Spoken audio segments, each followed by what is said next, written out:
Time now for the morning rush. The community of Taos is in shock after a car accident left one high school student dead. 6 others are injured.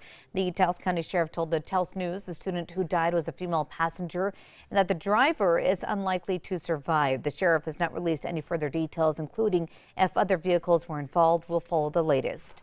APD is investigating a crash at Colin Vassar that left one person dead. Police say yesterday after the crash, a driver fled the scene and was trying to jump a fence along Silver when he died of his injuries. The passenger in that car was taken to the hospital. Their condition is not known. This morning, we're still waiting for more details about a robbery on UNM's campus. The University of New Mexico sent out an alert yesterday morning saying 6 males and 3 females, all in their 20s, were attacked and robbed near the Student Residence Center around 2:45 in the morning. No word on any injuries or what was stolen exactly or if they have any suspects in mind. Erica. And here's a look at our school day forecast. Make sure that you're wearing the warm layers today. It's going to stay chilly out there.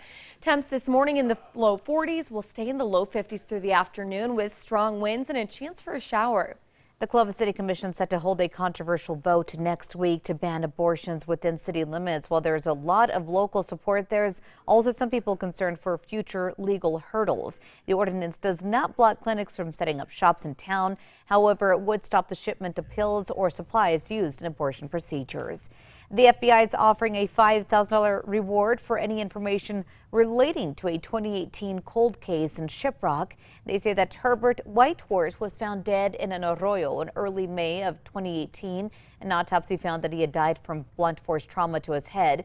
They say he was last seen alive around April 15th. Staffing at police departments has been on the decline since the start of the pandemic, leaving big cities scrambling to recruit officers. A nationwide survey last year now found an 18% increase in police resignations. The retirement rate jumped some 45%. Erica. And here's a look at our threat index. For today, it is going to be rather high. We'll be seeing a chance for some rain and snow along with some strong winds. Election officials are hoping that midterm elections go smoothly and to avoid a repeat of the skepticism that surrounded the 2020 race. The Justice Department created a special task force to combat rising threats against election workers and voters. Also, polling locations are stepping up security in hopes to avoid any trouble. The Republican National Committee is taking Google to court, accusing the world's biggest search engine of political bias. The RNC is accusing Google of suppressing more than 41 million emails since the beginning of early voting by marking them as spam, impacting fundraising and get-out-to-vote efforts. President Joe Biden will get another COVID vaccine tomorrow. He wants the rest of the U.S. to follow suit. The newest vaccines are designed to combat COVID variants like BA.4 and BA.5 Omicron subvariants, as well as the original virus. Erica. And here's a look at our traffic maps. They're clear this morning. No accidents or slowdowns. Trackers going west on I-40 near Rio Grande, and everything's moving at speed. Finally, take a look at this. This is what one man woke up to Sunday morning in Security Whitefield, Colorado. While some of Ian Barnes' neighbors had just a few tumbleweeds in their front yards, it's nothing compared to what he found piled up right outside of his doorway there. As you can see, his neighbors are now lending a helping hand to clean up the mess.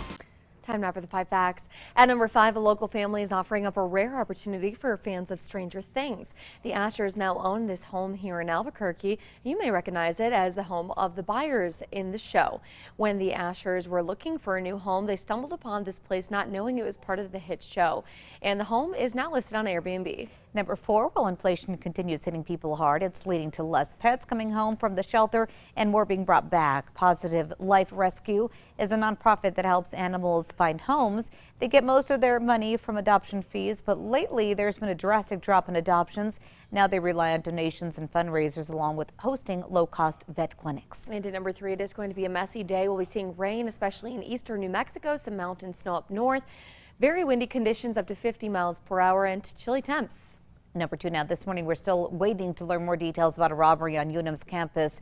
The University of New Mexico sent out an alert yesterday morning saying 6 males and 3 females, all in their 20s, were attacked and robbed near the Student Residence Center around 2:45 in the morning. No word on any injuries or what was stolen. We did reach out to UNM police and UNM officials. We've yet to learn any more details, including if they have any suspects in mind.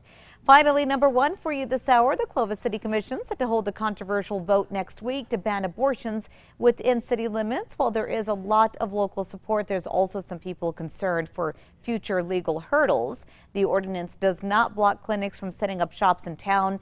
It would stop the shipment of pills or supplies used in abortion procedures. The mayor of Clovis says there is now a worry that the changes would lead to costly legal battles. ACLU is agreeing with this. Now a group has popped up to fight the ordinance during the vote and after.